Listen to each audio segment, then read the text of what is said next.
Hey Kat, what should you do if posting on social media stresses you out? How do you handle it?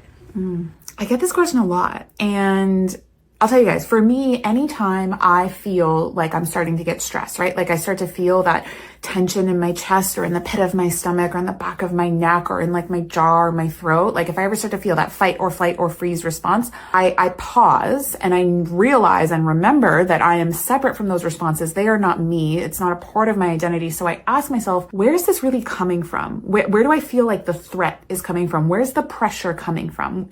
In the lens of, stressing out about posting to social media, asking yourself, why are you stressed?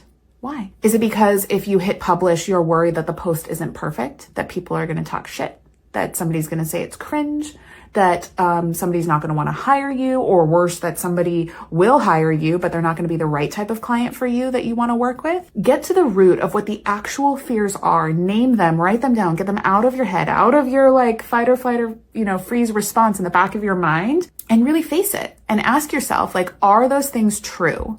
Right? And even if they are true, they're not true about you. They're true about content and social media. So it has nothing to do with you. So there's really nothing to fear. And once you name those fears and you define them, you can tackle them, right? Oh my gosh, if I post and it's not perfect, so what? What will happen? Finish that sentence, finish that thought. Somebody might drop a casual like, but they won't want to comment or hire me. Cool. You'll analyze the post, you'll look at the data, you'll repurpose it, use a different hook, tweak up the caption, and then republish it and see what happens.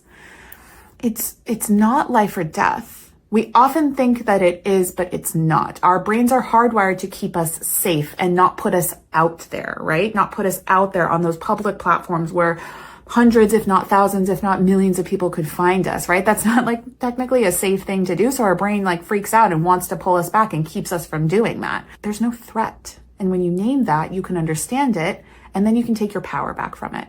That's my advice when it comes to if you're feeling like, posting on social media is super stressful, or asking for that sale is super stressful, or developing a new visual identity that represents a future version of you, but you don't feel like you're that version yet. So then imposter syndrome kicks in. You got this. Just get it out of your head onto paper and realize that it's like not that serious. You'll be okay.